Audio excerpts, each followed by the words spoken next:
से हम एक नया सब्जेक्ट स्टार्ट कर रहे हैं जिसका नाम है कॉस्ट अकाउंटिंग। बहुत ही इंटरेस्टिंग सब्जेक्ट है। आपके सब्जेक्ट का बीकॉम सेकेंड ईयर का आपकी क्लास का जो दूसरा न्यूमेरिकल सब्जेक्ट है इनकम टैक्स, उससे आसान भी है। तो चलिए स्टार्ट करते हैं अपना नया सब्जेक्ट कॉस्ट अकाउंटिंग। और इसे स्टार्ट करने से पहले मैं आप सभी को बता दूं कि फाइनेंशियल अकाउंटिंग के रूल्स या उसके जो कंसेप्ट्स हैं वो अगर किसी स्टूडेंट के अच्छे नहीं हैं तो इसमें कोई ख़ास असर नहीं पड़ने वाला, क्योंकि कॉस्ट अकाउंटिंग फाइनेंशियल अकाउंटिंग से थोड़ा डिफरेंट सब्जेक्ट है। तो आइए शुरू करते हैं। जब हमने कॉमर्स पढ़ने की शुरुआत में अकाउंटिंग पढ़ना शुरू किया तो हमें बताया गया था कि अकाउंटिंग में केवल प्रॉफिट एंड लॉस कैलकुलेट करते हैं। यह केवल हमें एक फाइनेंशियल अकाउंटिंग के बारे में ही बताया गया कि फाइनेंशियल अकाउंटिंग क्या होती है, कि इसमें प्रॉफिट एंड लॉस कैलकुलेट किया जाता है बिजनेस का। लेकिन जैसे जैसे अकाउंटिंग धीरे धीरे डेवलप हुई तो उसे फर्दर 3 पार्ट्स में डिवाइड किया गया। पहला पार्ट हमने पढ़ा था फाइनेंशियल अकाउंटिंग, दूसरा आया कॉस्ट अकाउंटिंग, तीसरा मैनेजमेंट अकाउंटिंग। किसी भी बिजनेस का प्रॉफिट एंड लॉस कैसे फाइंड आउट करते हैं, या अगर कॉरपोरेट फॉर्म का कोई बिजनेस है तो उसमें कंपनी अकाउंट कैसे बनते हैं, फाइनल अकाउंट कैसे बनते हैं, शेयर्स की वैल्यू कैसे निकालते हैं, ये सब फाइनेंशियल अकाउंटिंग में हमने पढ़ा। कक्षा 12 में भी हमने पढ़ा और सेकेंड ईयर में भी आप कॉरपोरेट लॉ में इसके बारे में थ्योरी में पढ़ोगे।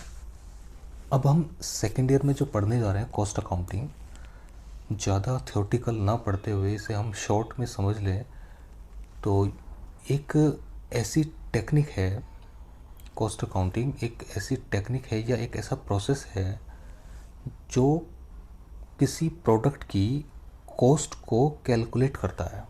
जब स्टार्टिंग में हमने अकाउंटिंग को पढ़ना शुरू किया तो हमने ये सीखा कि केवल बिजनेस में उसका लाभ हानि यानी कि प्रॉफिट एंड लॉस निकालना होता है। अब जब हम एक बड़े बिजनेस की बात करेंगे सेकेंड ईयर में कॉस्ट अकाउंटिंग में, और वो ऐसा बिजनेस होगा जो मैन्युफैक्चरिंग करता है, यानी कि जो प्रोडक्शन करता है, और जो प्रोडक्शन करेगा उससे प्रॉफिट भी कैलकुलेट करना होगा, और वो अपने प्रोडक्ट की कॉस्ट को भी कंट्रोल करना या उसको रिड्यूस करना चाहेगा। इसके लिए हमने एक अलग से सेट ऑफ रूल्स बना दिया जो कि कॉस्ट अकाउंटिंग के रूप में काम करता है। एक अकाउंटिंग की एक स्पेसिफिक ब्रांच बना दी। अब यहाँ एक और बात समझने वाली है कि जो हम सर्विस प्रोवाइड करते हैं, जैसे टीचर्स की सर्विस, लॉयर की सर्विस, डॉक्टर की सर्विस, सीए की सर्विस, इन सब सर्विसेज की भी कॉस्ट को कंट्रोल किया जा सकता है, उन्हें कैलकुलेट भी किया जाता है और उसे रिड्यूस और कंट्रोल भी हम इसमें करेंगे। कॉस्ट अकाउंटिंग के बाद फाइनल ईयर में जो आप पढ़ने वाले हैं अकाउंटिंग की एक और branch management accounting. Management accounting जिसका काम मैनेजमेंट को डिसीज़न लेने में हेल्प करने का होता है। मैनेजमेंट अकाउंटिंग का काम टॉप मैनेजमेंट लेवल का जो होता है उसे डिसीज़न लेने में हेल्प करने का होता है। तो अब आगे हम कॉस्ट की बात करेंगे। तो इससे पहले हम कॉस्ट के एलिमेंट्स यानी कि कॉस्ट के तत्व को जानते हैं। कॉस्ट के कौन कौन से तत्व होते हैं। पहला है मटेरियल, दूसरा लेबर और तीसरा एक्सपेंसेस। इसका मतलब है कि किसी प्रोडक्ट की अगर कॉस्ट निकालनी है तो उस प्रोडक्ट की कॉस्ट के इन तीनों एलिमेंट्स को हमें जानना होगा। जैसे अगर किसी पेन के एग्जांपल की बात करें, पेन की मैन्युफैक्चरिंग यूनिट की बात करें, तो हमें अगर एक पेन की कॉस्ट निकालनी है तो जो पेन का टेंजिबल पार्ट है जिसे हम छू सकते हैं वो है मटेरियल। तो मटेरियल से आप समझें कि वो टेंजिबल सब्सटेंस जिसे आप देख सकते हैं, छू सकते हैं, या जिसकी एक फिज़िकल एग्जिस्टेंस होती है, वो है मटेरियल। इसके अलावा उसे बनाने में जो ह्यूमन एफर्ट्स लगते हैं वो लेबर है। तो मटेरियल प्लस लेबर के अलावा जो बचा वो होता है एक्सपेंसेस।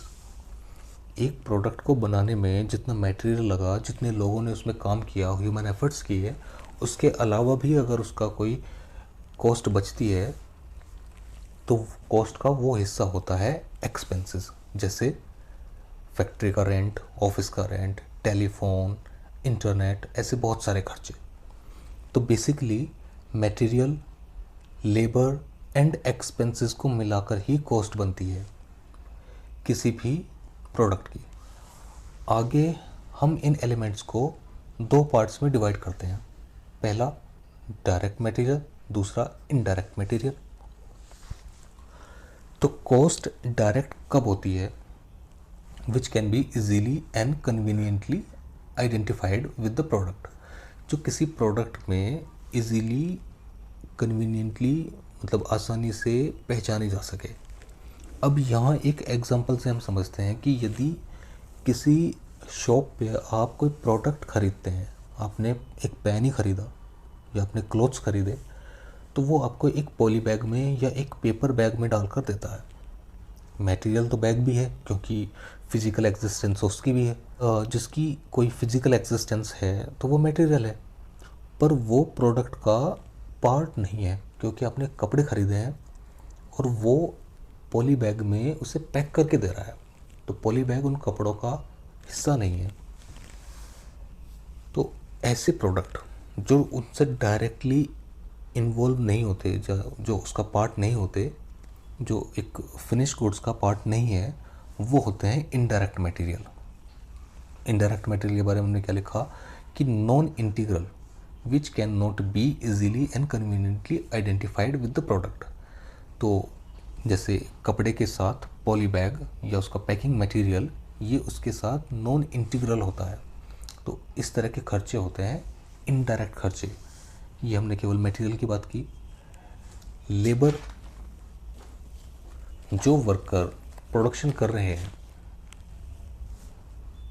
जो प्रोडक्शन में प्रत्यक्ष रूप से यानी कि डायरेक्टली इन्वॉल्व हैं, उनको कहेंगे डायरेक्ट लेबर। उसके अलावा उन प्रोडक्शन करने वाले मज़दूरों के अलावा, उन लेबर्स के अलावा जो बाकी जितने भी ह्यूमन एफर्ट्स हैं वो इनडायरेक्ट लेबर होंगे। जैसे फैक्ट्री के बाहर बैठा सिक्योरिटी गार्ड, वो इनडायरेक्ट लेबर है, और जो फैक्ट्री में काम कर रहा है मज़दूर, वो डायरेक्ट लेबर है। और एक्सपेंसेस किस तरह के होते हैं?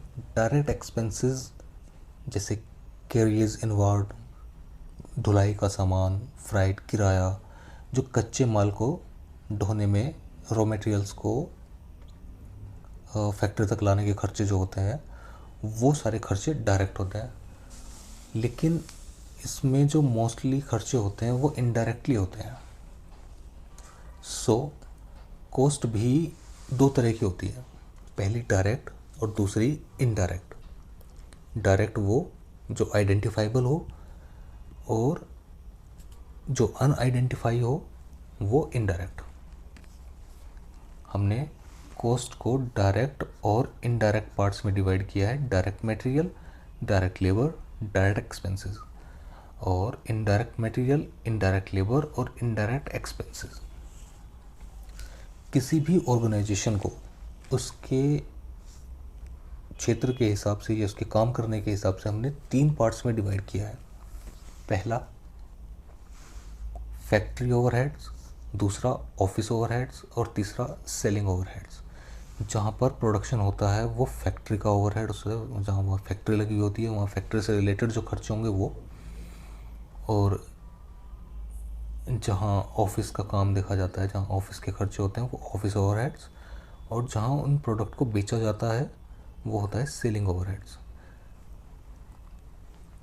अच्छा, direct material plus direct labour और डायरेक्ट एक्सपेंसेस को मिलाकर, जैसे ये था डायरेक्ट मटेरियल, डायरेक्ट लेबर और डायरेक्ट एक्सपेंसेस, इनको मिलाकर प्राइम कॉस्ट बनती है। इसे कहते हैं प्राइम कॉस्ट।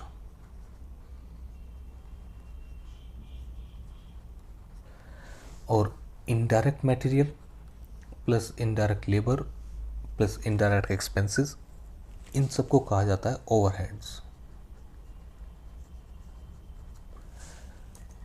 ये मैंने यहाँ लिखा, फैक्ट्री के जो इनडायरेक्ट खर्चे हैं वो हैं ओवरहेड्स, ऑफिस के जो इनडायरेक्ट एक्सपेंसेस हैं वो office overheads, selling and distribution के जो इनडायरेक्ट खर्चे हैं वो होते हैं सेलिंग ओवरहेड्स, और जो डायरेक्ट खर्चे हैं direct material, direct labour, direct expenses, इन तीनों को जोड़ा जाए तो बनता है वो प्राइम कॉस्ट। और इन सब चीज़ को कैलकुलेट कहाँ किया जाता है, वो किया जाता है कॉस्ट शीट में। Cost sheet is the technique to the find out cost of a product. एक प्रोडक्ट की कॉस्ट को फाइंड करने की एक टेक्निक है कॉस्ट शीट, जिसे सिंगल कॉस्टिंग या यूनिट कॉस्टिंग या आउटपुट कॉस्टिंग भी कहा जाता है।